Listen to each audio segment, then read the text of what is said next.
My name is Hazel Whitmore. I'm 36 years old, a corporate attorney based in Atlanta, Georgia. My life used to revolve around two words: stable and secure. Or at least that's what I believed for the past 10 years, since the day I married the man I thought would be my strongest foundation.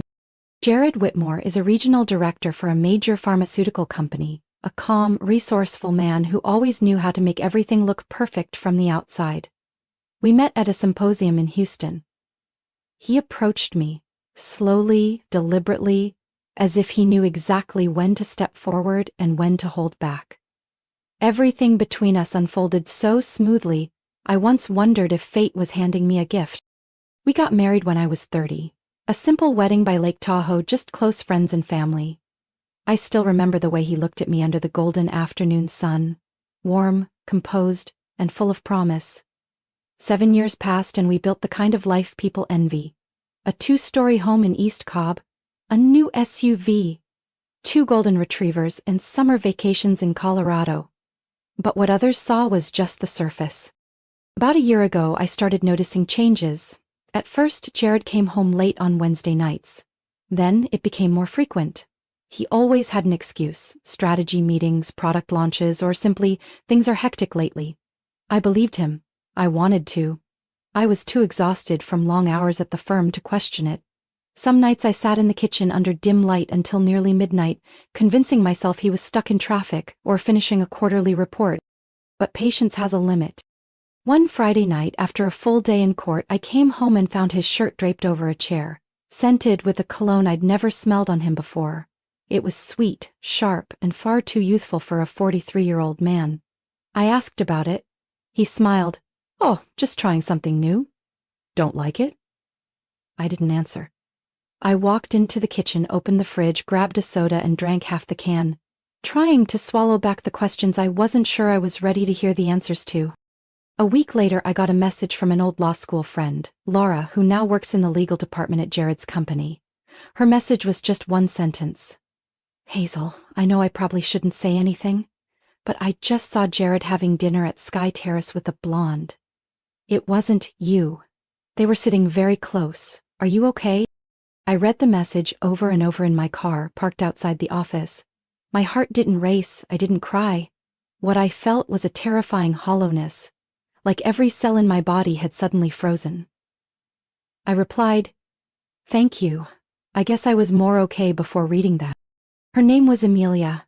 I found her file after secretly accessing Jared's laptop, a name that appeared way too often in internal emails, meeting invites, and Outlook calendars.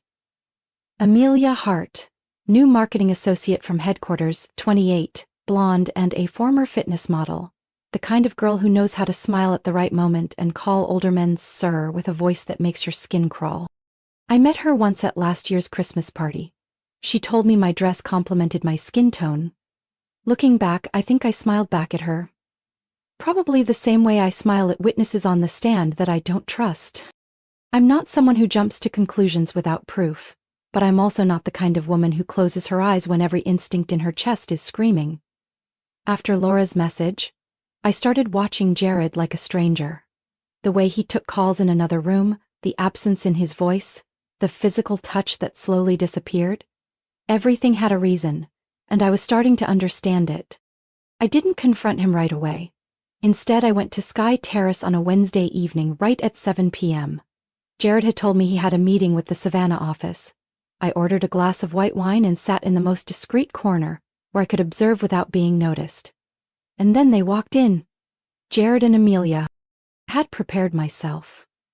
But seeing him place his hand on her back, whispering something that made her giggle, it still tightened my throat. She pulled her chair closer. Jared leaned in, smiling like he'd never heard the name Hazel. This wasn't misunderstanding. This wasn't suspicion. It was betrayal, blatant, calculated, and cold enough to make me shiver. I left before they ordered.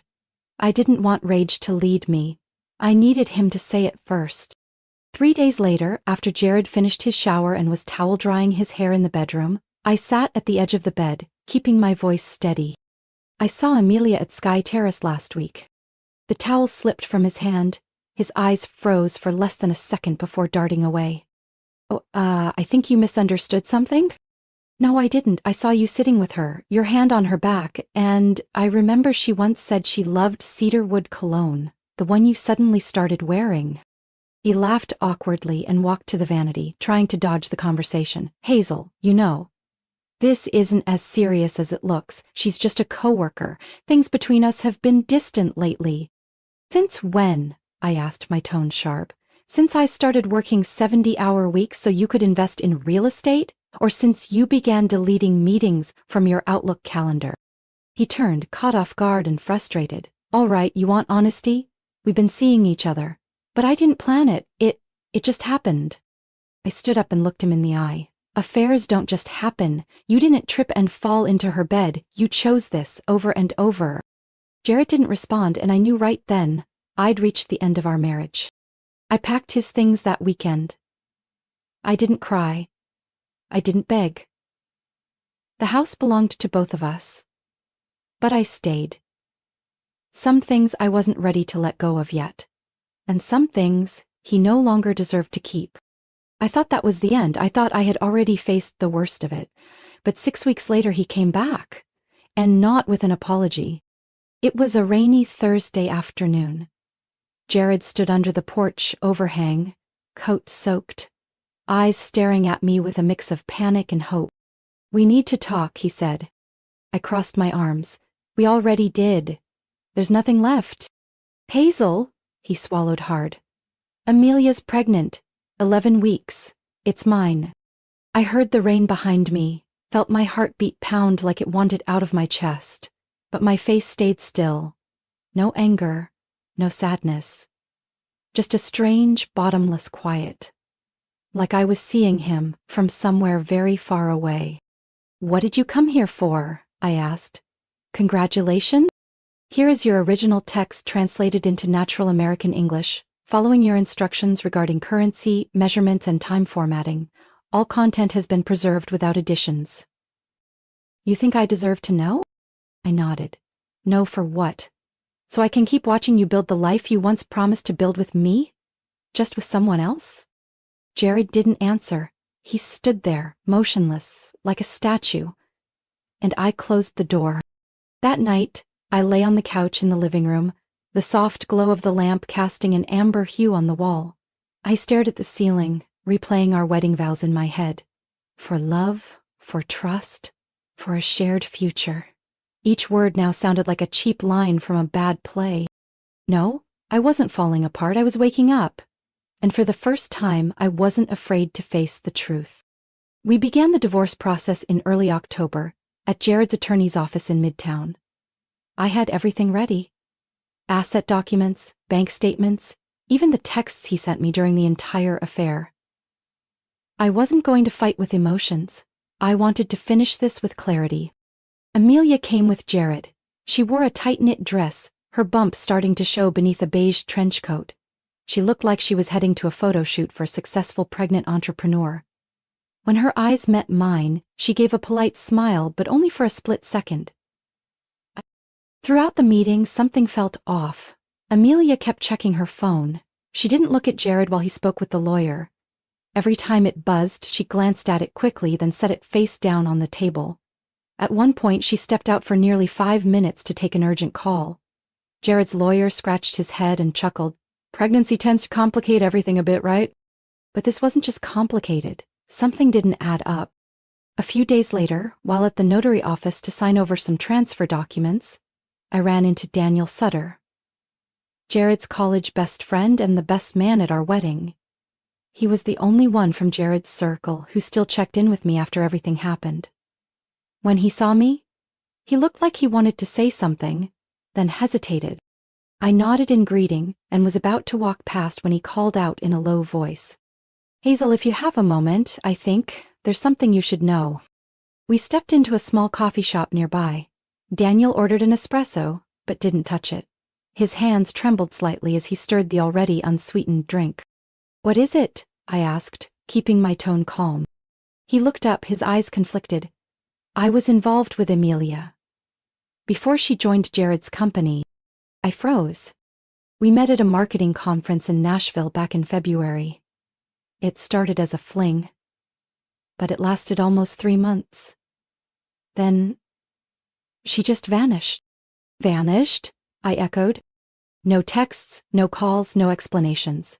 Then I saw a photo of her and Jared on LinkedIn. A few weeks later, Jared called to say, "Amelia's pregnant." I tightened my grip on the coffee cup. "Do you think the baby could be yours?" Daniel didn't answer right away. Instead, he pulled out his phone and opened his photo gallery. "She sent me an ultrasound once. I still have it. Because I didn't know what to do." He handed it to me. The caption below the image was like a cold blade. "Look closely. Forehead's totally yours. Let's hope the stubbornness skips." I looked up. "She knows Jared thinks the baby is his, right?" "She does. But she's never said anything clearly to either of us. With Jared it's vague. With me? She texts late at night, like she's holding on, but never confirms anything." Daniel showed me more texts, lines like, "I'm not sure things are going in the right direction. If it all blows up, do you think we'll be okay? Jared doesn't suspect anything. But I'm not sure." Then I stopped cold at the most recent message, sent just 2 nights ago. "Do you want to feel the first kick? It's strong, like that cup of coffee I spilled on your shirt." I sat there for half an hour, listening as Daniel explained everything, showing me photos and hotel receipts from Asheville, right around the time Amelia would have been in her first trimester. Everything lined up. This wasn't just infidelity. It was premeditated deception. As we left the cafe, I paused under the awning. Light rain was falling, warm drops touching my face. I knew I couldn't stay silent. Not for Jared's sake, but for the sake of the truth. No child deserves to grow up inside a lie. I picked up my phone and typed a single message to Jared. "When you're free, I need to talk. About Amelia. And the baby." Jared didn't reply right away. 2 days later he called back, voice tired. "Hazel, you said you wanted to talk. Can we just do it now?" "No," I replied. "I want to see you in person. No lawyers, no Amelia, just us." After a long pause, he agreed. We met at the coffee shop we used to love. Corner of Juniper. When I arrived, he was already there. No tie. No familiar smile. Probably because, for once, he wasn't in control. I opened my bag and set a file folder on the table. "This is the truth you never asked for but should have known before drawing up your new life with Amelia." Jared flipped through each page silently. Ultrasound with Amelia's note to Daniel, late-night texts, hotel bills, even a short video she had sent Daniel, whispering that the baby has his jawline. Halfway through, Jared froze. His hand clutched the edge of the table, his lips pressed into a line, like he was holding something back. "You chose to believe her because it was easier than facing the signs," I said. "But that choice isn't yours anymore." He shut the folder without looking at me. "What are you planning to do with this?" I exhaled. "There's a party this Friday." "I know about it. Amelia sent an invitation to a mutual friend, assuming I was out of the picture." Jared gave a slow, quiet nod. "A celebration for new beginnings, held at Langston Hotel, Grand Oak Room." I paused. "You remember. It's where we booked our 5-year anniversary." Jared closed his eyes. I didn't have to look closely to see the lines on his face had deepened. "Daniel and I will be there, not to ruin anything, but to tell the truth, publicly, to the people you chose to celebrate with. If you want to stop that, there's only one way. Do the right thing yourself." He looked at me then. Not defensive, not combative, just the hollow stare of a man realizing he'd built his life on sand. Died. Daniel met me the day before the party, at my office. He brought all the originals, photos, emails, voice recordings Amelia had sent him, including a late-night voice message. "I don't know what to do. Jared keeps painting this perfect future, and I'm not sure I want to live that way anymore." We printed everything in duplicate. I had a backup copy saved on a USB drive in case we needed to display it on a large screen. Daniel was tense, but he didn't back down. "Are you sure this should happen in front of everyone?" he asked. "I've thought about that," I replied, "but the truth only holds power when it can't be twisted behind closed doors. We're not doing this for revenge. It's for the child. That baby deserves to know who they really are." Friday evening, the Langston Hotel was glowing. I arrived 10 minutes early wearing a square-neck black dress, the same one I wore in my first court hearing years ago. I call it the statement dress. Because every time I put it on, I say something most people are too afraid to say out loud. Daniel arrived a few minutes after me. His expression was steady, though the nerve still lingered in his eyes. We walked in together, heading straight for the Grand Oak banquet room. Inside, it was exactly what I expected. Wine glasses, laughter, and toasts. No one spoke when Daniel and I entered the room. All eyes turned toward us, surprise sweeping across the room like a current. Conversation stopped mid-sentence, wine glasses froze in mid-air, and glances passed from one table to the next. Jared stood near the podium, having just finished a thank you speech. Beside him, Amelia clung lightly to his arm as if to reinforce her place. She smiled. Until she saw me. Then her smile faltered mid-curve. I walked straight toward them and stopped a few steps away. Daniel stood beside me, calmer than I'd ever seen him. "Thanks for inviting me to the party, Amelia," I said. "I'm here to congratulate you both. But I also brought a gift. Something I think Jared should open before anyone raises another glass." Amelia spoke first, her smile now brittle. "Hazel, this is a private party. If you have something to say, maybe save it for another time." I looked directly at her. I thought that too. Until I realize what you've done doesn't just affect me, it affects the man standing next to you. Jared turned, his eyes suddenly on edge. Daniel stepped forward. "Amelia, we need to talk. And Jared needs to hear this too." I placed the folder on a nearby table and opened it. "Jared, these documents, messages, photos, recordings, even an ultrasound, they all point to one very likely truth.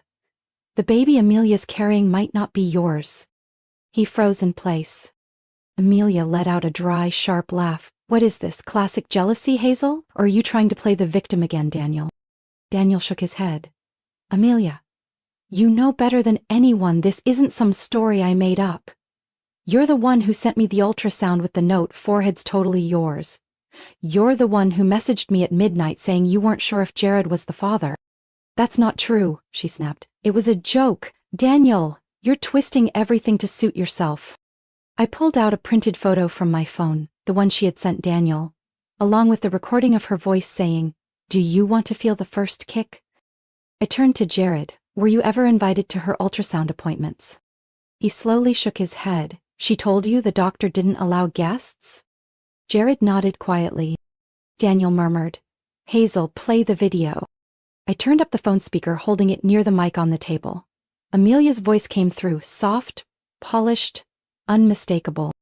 "Jared doesn't suspect anything. He believes it all. I haven't even let him touch my stomach at the appointments. Things are going smoother than I thought."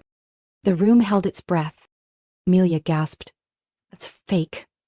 That's not my voice. This is a setup." Jared turned to her. "I gave up Hazel for this. Because you said this was an honest beginning." "I didn't," her voice cracked. "Jared, I panicked. I didn't know what to do. But I love you. I really do." Daniel spoke softly. "You said the same thing to me. Same words. Same tone." Amelia looked at him like he had slapped her. "You're nothing. You were just the backup plan. I chose Jared." I looked down at the folder. "And now you've said it out loud." Jared was no longer standing tall. He took a step back, as if the ground had shifted beneath him. I had never seen his eyes that red, not from anger, but from a collapse he couldn't stop. He turned to Amelia, his voice barely audible. "When were you going to tell me?" There was no answer. A wave of silence moved through the room, then people began leaving. An older couple slipped out first, avoiding eye contact. A group of younger guests at the back quietly stuffed their phones into purses, murmuring polite excuses. Everyone understood. This party had become something else entirely, a public reckoning. Amelia stopped resisting. She lowered her head, grabbed her purse, and walked briskly out of the room. Jared stayed frozen, eyes following her. Then he turned to me. "Here is your full English translation, formatted for natural AI narration and fully aligned with your instructions on tone, currency, measurements, and time expressions."